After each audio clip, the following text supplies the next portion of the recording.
Nous avons déjà vu les poissons. Alors voyons aujourd'hui des poissons en particulier, les requins.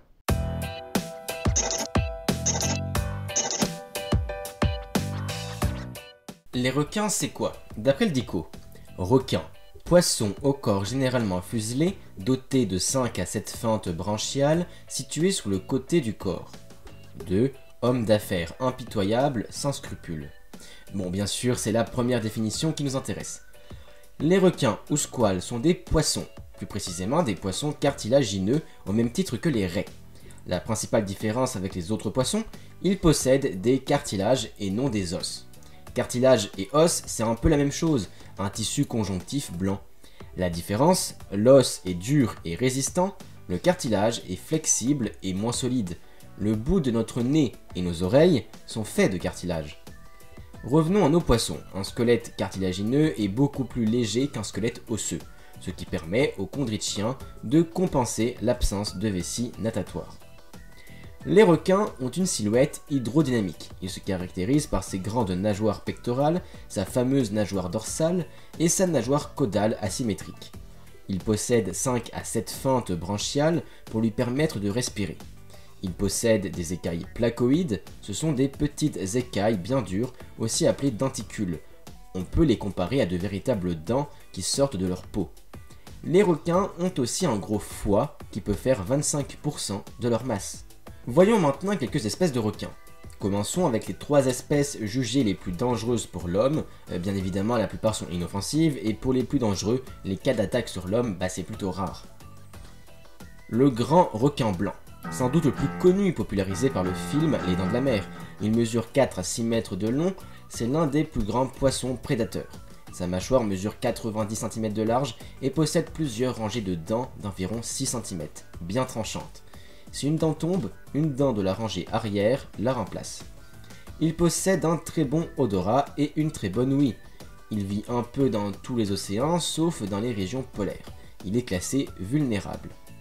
Le requin-tigre, il mesure de 3 à 4 mètres de long, il est reconnaissable à son corps brun-gris strié de rayures verticales sombres, ce qui lui a donné son nom. Il vit dans les océans tempérés et tropicaux, plutôt dans les zones côtières. Il est quasi menacé. Le requin-bulldog, il mesure environ 3 mètres de long, il est reconnaissable à son corps trapu, de là vient son nom, et au bout de ses nageoires plus sombres. Il vit au niveau de toutes les côtes de mer tropicales et subtropicales, il est classé vulnérable. Pub, vous aimez apprendre de nouvelles choses? Abonnez-vous. Je peux vous proposer cette vidéo par exemple sur le climat, vous permettant de mieux savoir où se trouvent les zones tropicales, tempérées, etc. Vous pouvez aussi nous rejoindre sur TikTok, Instagram et Discord. Le grand requin marteau. Il mesure de 3 à 6 mètres de long et est reconnaissable comme tout requin marteau aux larges extensions aplaties de part et d'autre de la tête. Sa nageoire dorsale est aussi particulièrement développée. Il vit aussi dans les zones côtières des régions tropicales et subtropicales. Il est classé en danger critique d'extinction. Le requin-baleine, il mesure entre 4 et 15 mètres, mais peut atteindre les 20 mètres de long, ce qui en fait le plus grand des poissons. Il est inoffensif pour l'homme, il se nourrit principalement de plancton. Il est reconnaissable certes par sa taille, mais aussi par son apparence en damier et rond blanc.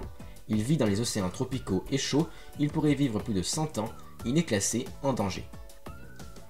Le requin pèlerin. Il mesure environ 10 mètres de long, c'est le deuxième plus grand poisson après le requin-baleine. Il est reconnaissable à sa grande nageoire dorsale et à sa grande bouche ouverte lorsqu'il se nourrit. Il vit dans les eaux des régions tempérées, il est classé en danger. Le requin-citron. Il mesure un bon 3 mètres de long. Il est reconnaissable à sa couleur légèrement jaunâtre, d'où son nom, et à ses 2 nageoires dorsales de même taille. Peu agressif, il peut tout de même être dangereux pour l'homme, mais là encore, les attaques sont très rares. Il vit dans les régions subtropicales d'Amérique et d'Afrique, il est classé vulnérable. L'ange de mer, il mesure aux alentours des 2 mètres de long et est reconnaissable à sa forme aplatie. C'est bien un requin malgré sa ressemblance avec les raies. Les nageoires pectorales sont fusionnées avec le corps formant 2 sortes d'ailes. Il vit sur les côtes nord-est de l'Atlantique et en Méditerranée. Il est classé en danger critique d'extinction. La plupart des requins sont en danger, mais certains ne le sont pas et sont même chassés par l'homme pour les manger. On peut penser à la saumonette, sauf que ce n'est pas une espèce de requin, mais un nom purement commercial désignant quelques espèces de requins qui, une fois morts et vidés, dans le but de les cuisiner, portent ce nom. Le terme de requin n'est pas utilisé car jugé peu vendeur. Si vous mangez de la saumonette, c'est sans doute de la petite roussette, un petit requin inoffensif de 80 cm au corps beige, tacheté de brun, ou peut-être de l'aiguillac commun, surnommé aussi chien de mer. Bon, on aurait aussi pu citer le requin mako, le requin taupe, le requin bleu, le requin taureau, le requin lézard et bien d'autres, mais on va s'arrêter là. À retenir, les requins sont des poissons cartilagineux reconnaissables à leurs grandes nageoires pectorales et dorsales, ainsi que leurs nageoires caudales asymétriques. Parmi les requins les plus connus, on peut citer le grand requin blanc, l'un des plus dangereux, les requins marteaux, reconnaissables à leur tête aplatie en forme de marteau, ou encore le requin baleine, le plus grand des poissons. C'est la fin de cette vidéo, merci pour son visionnage, n'oublie pas de l'aimer, de la partager, tu peux aussi l'enrichir en commentaire et rejoindre le serveur Discord pour en apprendre plus, mais surtout, abonne-toi. À la prochaine sur Terra Adventum.